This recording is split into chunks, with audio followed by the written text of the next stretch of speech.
umaga po sa ating lahat. Narito ang latest na weather update ngayong araw ng Lunes, March 31, 2025.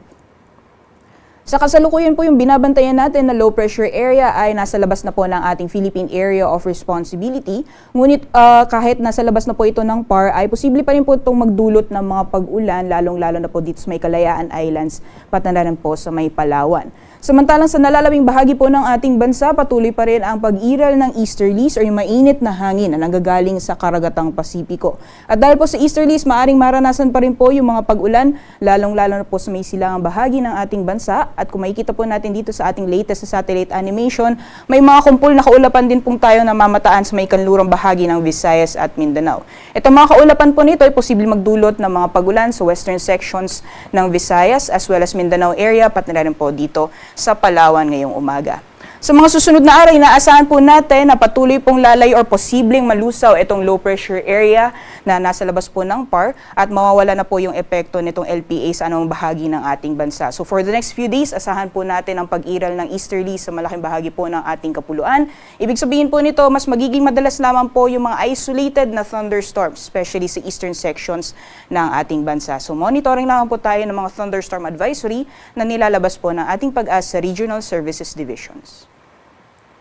So magiging lagay po ng panahon ngayong araw dito sa Luzon, dulot po ng epekto ng easterlies ay asahan po natin ang mga pag-ulan ngayong araw dito po sa Quezon, pati na rin po sa Bicol region. Meanwhile, dito po sa may area ng Batanes, mararanasan din po yung mahihinang mga pag-ulan, dulot naman po epekto ng northeasterly wind flow or ito po yung hangin na nanggagaling sa Hilagang Silangan. For the rest of Luzon naman po, patuloy pa rin mararanasan ang partly cloudy to cloudy conditions. Kung may mga pagulan man, ay mga panandalian lamang po ito ng mga thunderstorms na mas madalas pong nararanasan sa hapon o sa gabi. Temperature forecast naman po para sa mga piling syudad dito po sa Luzon. Sa Metro Manila, asahan po natin na maaring umabot ng 33 degrees Celsius maximum temperatures ngayong araw at mainit pa rin po sa Tugigaraw na maaring umabot naman ng 34 degrees Celsius. Sa Lawag naman po, 25 to 32 degrees. Sa Baguio, 17 to 26 degrees Celsius. Sa Tagaytay, maaaring umabot ng 31 degrees Celsius maximum temperatures at 24 to 30 degrees naman para sa Legazpi City.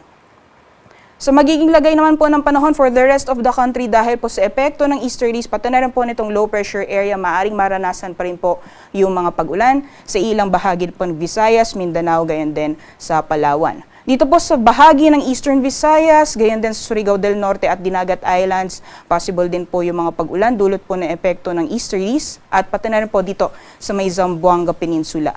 At dito naman po sa may bahagi ng Palawan ay asahan din po natin ang mga pag-ulan dulot naman ng epekto nitong low pressure area kahit nasa labas po siya ng ating Philippine Area of Responsibility. For the rest of Visayas and Mindanao, partly cloudy to cloudy conditions din po tayo ngayong araw. At kung may mga pagulan man ay dulot po ito ng mga isolated na thunderstorms, especially pagdating po sa hapon na sa gabi. Temperature forecast po para sa mga piling syudad dito po sa Palawan, maximum temperatures po ay maaaring umabot ng 33 degrees Celsius for Kalayaan Islands at 32 degrees Celsius naman para sa Puerto Princesa. At dito po sa Visayas, maximum temperatures po for Iloilo and Cebu, possible na umabot ng 32 degrees Celsius and 25 to 31 degrees Celsius naman para sa Tacloban. For Mindanao area naman po, for Zamboanga and Metro Davao, possible na umabot ng 33 degrees Celsius maximum temperatures at 24 to 32 degrees Celsius naman para sa Cagayan de Oro.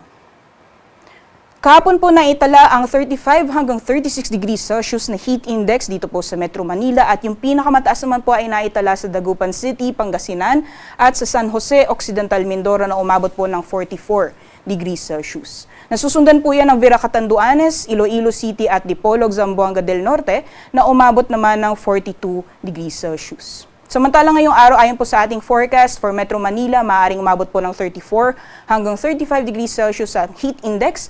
At yung pinakamataas naman po ay posible pa rin maranasan sa Dagupan City, Pangasinan na aabot ng 44 degrees Celsius at sinusundan naman po yan ng Vera Catanduanes na aabot ng 42 degrees Celsius.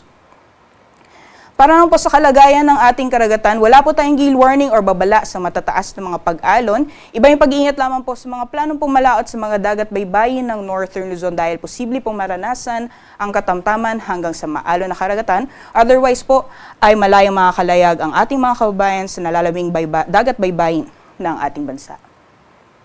Sunrise po natin ngayong umaga ay 5:53 a.m. at sunset naman po ay 6:08 p.m.